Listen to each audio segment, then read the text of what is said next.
In this episode, we chat with Kabir Shahani, the CEO of Amperity, a high-growth SaaS company that enables organizations to take control of their customer data, systematically improve customer relationships, and foster brand loyalty. Prior to co-founding Amperity, Kabir led the commercial software division for IMS, following the acquisition of Appature, a company he co-founded in 2007.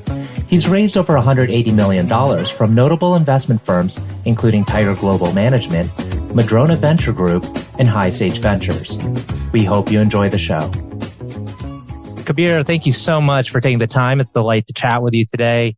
We'll get into your background as well as Amperity, but before we do that, I want to kick off with the fact that you're a second-time entrepreneur, and when you started this second company, Amperity, you had an investor in tow. So I think what's interesting is that you had someone willing to back you out of the gates. How were you able to develop such a strong relationship with that initial investor? Yeah, thanks, RJ, and great to be here with you today. We're so fortunate to have had a great run with Madrona Venture Group and continue to do just so many incredible things together. They were a part of my last company, and candidly, when we decided to go down the path of exploring creating Amperity, they were in the room day one. And so a lot of getting an investor on board early days for us was having that investor be a part of the formation of the company and helping us think about the different spaces we could attack, the different ways in which we would approach those categories, and ultimately land on what became Amperity. And so the partnership with Matt McElwain and the rest of the team at Madrona has, not only been very long-standing, but particularly with Amperity was a key part of actually getting the company off the ground. I heard you say something interesting in prior interview in that looking back on kind of your first entrepreneurial endeavor, you may have decided to raise money instead of bootstrapping for a longer period of time. Tell us about that comment. Yeah. So, we bootstrapped our first company for about 3 years before raising venture capital. And in hindsight, the thinking we had at the time was a little misguided, right? We thought bootstrapping the company would have been a more efficient way to build the company. We thought we could use the high gross margin profile of that business to fund growth of the company. And the reality is there was a bunch of things that worked really well by doing that. In particular, just being super frugal and thinking about the core economics of the business from day one. But what I think we sacrificed was the ability to grow really quickly once we found product market fit. And of course, being able to get to those milestones that ultimately would lead to better valuations as a company out of the gate. It's the famous, it's easier to raise on a plan that's got really good thinking behind it than when you've got the reality of, it's taken us 2 years and we have a lot fewer customers in that case than maybe you would have if you had raised capital. And so with Amperity, we were fortunate in a couple of different ways. One, raising capital from day one allowed us to really focus on the customer problem and not worry about, hey, we've got a financial target that we have to hit in the first year or even in the first 2 years. We gave ourselves a space to, of course, while we set targets, initially they were all around product development and they were all around customer value. And so we held ourselves to a standard that was focused on unlocking the opportunity. And once we did, about 2 years into the company's life cycle, we then, of course, could put go-to-market targets around that. And we're able to raise the capital from Tiger at the time to be able to go and continue to scale. So that approach just gave us so much space, both creatively and operationally, to be able to build our business, which has, I think, allowed us to have at this point a fair amount of, not only a super compelling product, but a fair amount of durability in how we think about the operations of the business over the next 10 years. We have a lot of investors that listen in on this conversation, this podcast. And one thing I always like to ask entrepreneurs is what value have your investors brought to you aside from the capital? Capital is pretty obvious. It gives you, the wind at your back. It enables you to kind of focus on just building the business. But what are the other elements that some of these investors have brought to you? I could go down the list of every single one and give you a number of very specific examples that every single investor has brought to our company, which I'm so grateful for. Everything from just advice to me as a CEO and as a leader of the company and as an entrepreneur, from, of course, customer introductions and actually picking up the phone and talking to customers, partner introductions, actually helping bring in partners that we need, whether it's a search firm, whether it's consulting support, and helping get those resources in place.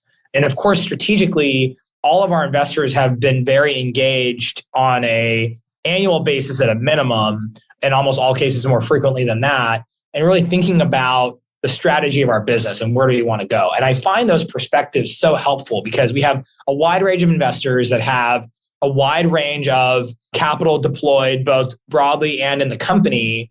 And of course, many of them have pretty sizable public market portfolios. And so being able to hear from and spend time with those investors, thinking about our business specifically and, hey, well, what do you think about this gross margin profile company versus this gross margin profile company? And you might get conflicting answers. Some customers or some investors are very comfortable sacrificing gross margin for growth. Others say, hey, there's a minimum threshold that we have to be at to be able to command the kind of value that we know we're creating over time with the business. And so being able to have a wide range of different investors that we can call on and that we can have really candid conversations with has been incredibly helpful in the journey so far. And you've attracted some of the best investors out there. What do you think it was about the business? First, maybe what we should do is go into what Amperity does. You're solving a great problem that is somewhat pervasive in kind of the consumer industry. So let's talk about that problem that you solve, and then we'll go into, how you were able to attract the best. Yeah, I appreciate you saying that. It's awfully kind of you. And I am incredibly proud of the investors that this team's been able to attract. I'd say it starts with, to your point, the complexity of the problem that we've solved, which is how do I get a single view of my customer, which is something that every consumer-facing organization on the planet is struggling to do. And the ubiquity of that obviously generates an incredibly large total addressable market. So number one, I think investors looked at this business and said, wow, the TAM is absolutely massive. Number two, we have developed incredibly unique intellectual property on that core set of assets. And so our ability to traverse literally trillions of entry points for any one deployment, find patterns in that data, develop a unified ID and a customer profile of every consumer in that brand is incredibly difficult to do, so much so that we have developed and been awarded 7 patents by the USPTO already, 3 more that I expect will be awarded in the next handful of months. And so I think the fact that there's a moat with our intellectual property is something that investors certainly saw as a great artifact of the business. 3 is the customers that we've been able to deploy and have successful with our platform for years now. You think about some of the names and the logos you see on our website. I mean, these are some of the most iconic companies in the country and in the world. And the fact that they entrust us for this incredibly important workload and we're delivering real economic value is something that investors, of course, have diligenced at every round we've done and have just frankly been incredibly surprised and impressed by the level of excellence that our team has executed against those customer opportunities. And then last is the network effect you get when all of that happens, right? So I've got a big market with a unique product with incredible customers. And what I learn and the flywheel that's created every time we get a new customer, our models get better and our ability to execute gets better. And so your head start on a really valuable market only increases. But I think that makes for a company that has the opportunity to have massive long-term value. Mm-hmm. And so I got to imagine it was a combination. The fact that you were able to attract the investors that you have, it was a combination of the team as well as the problem you're solving and maybe the traction you've already made in the market. Is that a case? Was there one area that you think really made the opportunity to invest in Amperity more compelling than maybe the other areas? I think it's all those. For every investor, it's probably a little different, right? When you're early stage, Series A, Series B, you're investing in team. When you're getting to the later stages, you're investing in real business metrics and growth rate and level of execution against your market.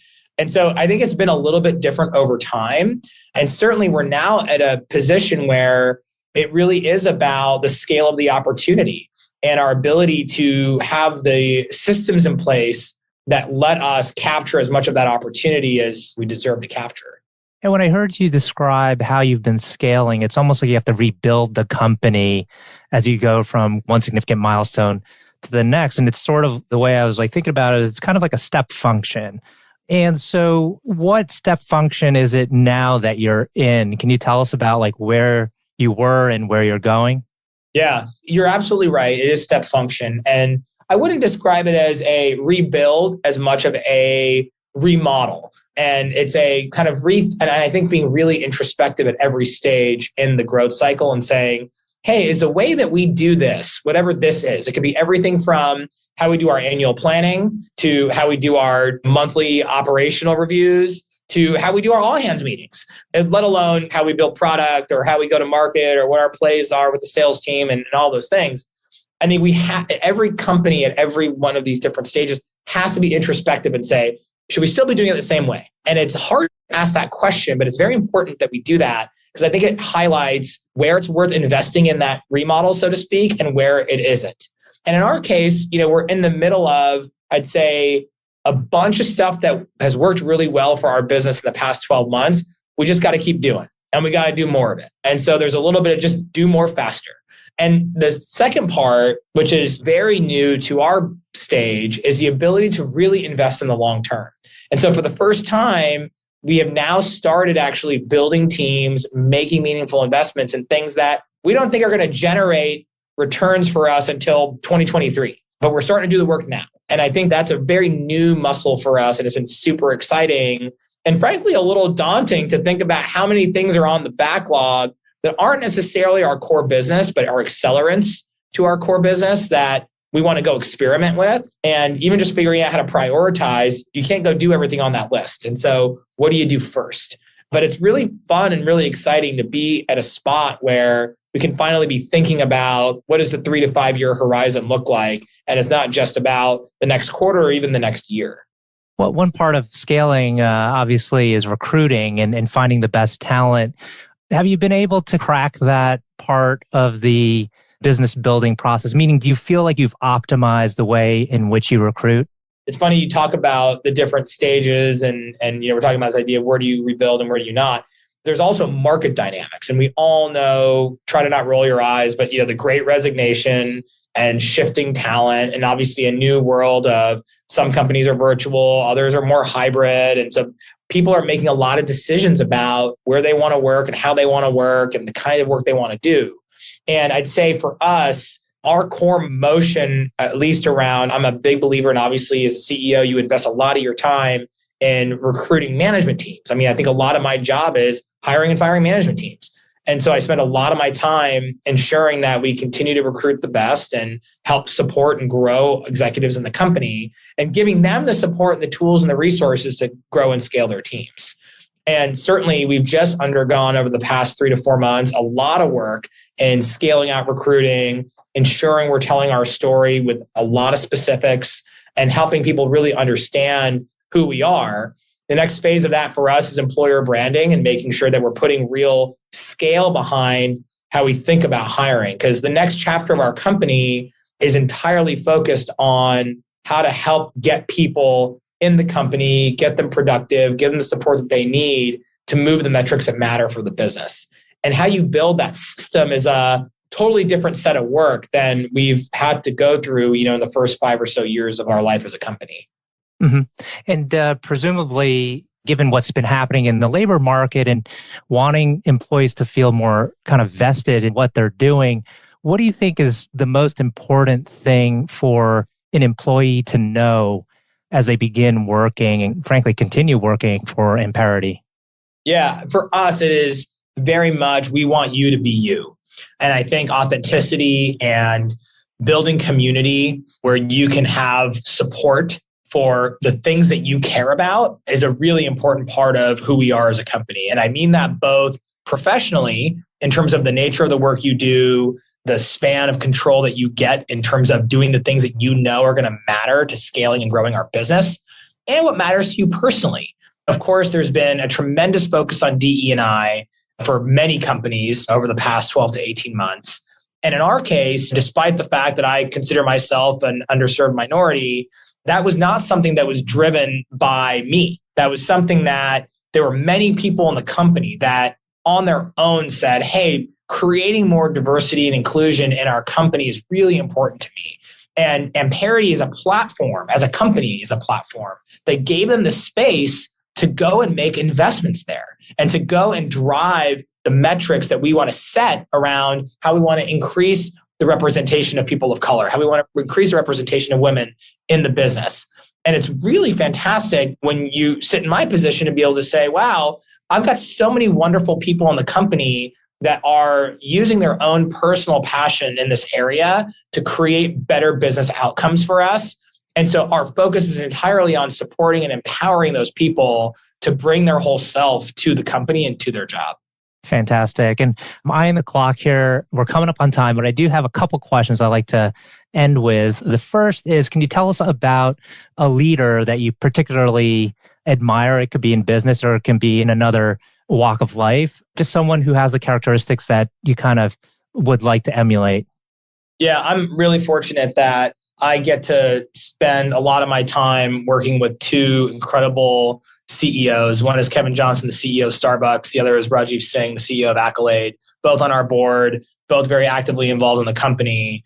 And, I could give you the folks that I read about and the folks that over history I've been inspired by. It's just for me, I was reflecting actually this weekend on how unique and special it is to have two operators on the board, cleats on, very involved, and particularly really leaned in on helping me do this job and learning, having far less experience than the two of them do in running and leading and scaling companies, being able to have that opportunity and to learn from them and the way in which they lead with a very steady hand and they lead with incredible business outcomes for their companies and their shareholders is just an incredible gift.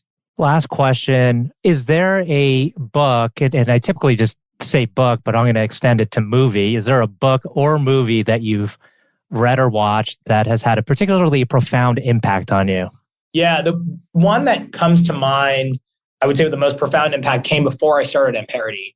I took a little time off before we got the company started and I read a book called 0 to 1 that Peter Thiel wrote. And I thought it was just such an excellent frame of not only how to think about new ideas and new companies, but how to think about the ambition and the frame that you want to use to go create that opportunity.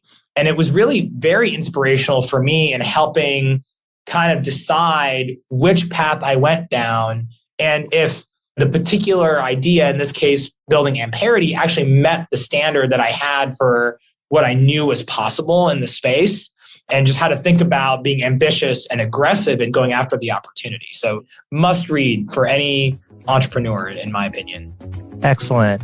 Well, Kabir, I want to thank you again for taking the time. I know our audience will find this very insightful. Yeah, happy to do it, RJ. Great to meet you.